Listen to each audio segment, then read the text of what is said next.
ઉત્તરાયણ ભલે 1-2 દિવસની હોય પણ પતંગનું માર્કેટ લાખો રૂપિયાનું છે। કારીગરો દ્વારા પતંગ રસિકો માટે મોટા પાયે પતંગ તૈયાર કરવામાં આવે છે અને અમદાવાદ પતંગ બનાવવું હબ ગણાય છે।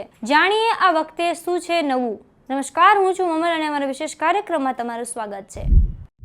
મકર સંક્રાંતિ પર આકાશ રંગબેરંગી પતંગોથી ભરાઈ જાય છે। જોકે આ પતંગ તૈયાર કરવા માટે ઉત્તરાયણના 3-4 મહિના પહેલાથી તૈયારી કરવી પડે છે। ઉત્તરાયણ નજીક આવી રહી છે ત્યારે હાલ પતંગ બનાવવાની કામગીરી પૂરી જોશમાં ચાલી રહી છે।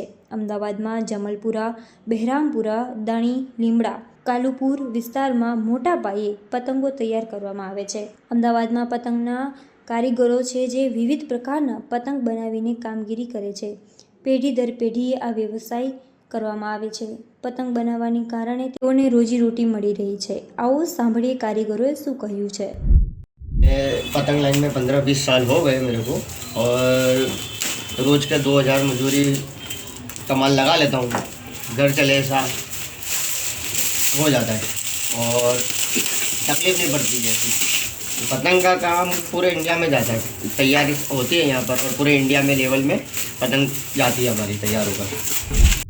गड्ढे लगते हैं पहले, फिर इसके बाद कमान में आती है, यानी 5 जगह पतंग खिलती है ये, फिर जाके तैयार होती है। और ये पतंग में जरा भी गलती होती करती है तो उड़ती नहीं है, इसको सीखना पड़ता है। बचपन से हम लगे हुए हैं काम के अंदर, 10 साल की उम्र से लगे हुए हैं जब से ये काम करते हैं। अहमदाबाद या गुजरात में पतंग का जो महोत्सव है 1 जनवरी से 15 जनवरी तक 14 जनवरी को it's a very great festival.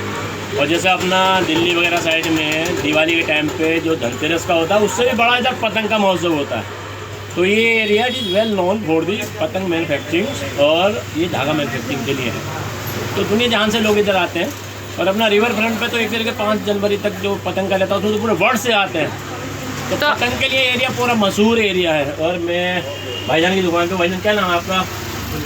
Abdul Latif साहब, इनकी दुकान पे छोटे छोटे बच्चों के गिफ्ट्स हैं, चरखी हैं, पतंग हैं, आप देख सकते हैं। ये पूरा एरिया पतंग के होलसेल मार्केट के लिए। આ માર્કેટ હોલસેલનું માર્કેટ છે। અહીંયા પતંગો બને છે એટલે અમે અહીંયાથી લઈએ છીએ, વેચીએ છીએ, બરાબર। અહીંયાથી અમે બહુ 2-5 વર્ષ પહેલાંથી આવીએ છીએ, બરાબર। મારા પપ્પાએ અહીંયાથી લઈ જતા હતા, અમે અહીંયાથી લઈ જઈએ છીએ અત્યારે, બરાબર। અહીંયા બધું હોલસેલનું વેપારી છે, બધા હોલસેલની દુકાનો છે। ચીરકડી લઈને પતંગ લઈને નાનીથી મોટી વસ્તુ અહીંયા મળે છે। આ ઘટના અંગે આપ શું વિચારો છો? કોમેન્ટ કરીને કોમેન્ટ બોક્સમાં જરૂરથી જણાવજો। અત્યાર માટે બસ આટલું જ। નમસ્કાર।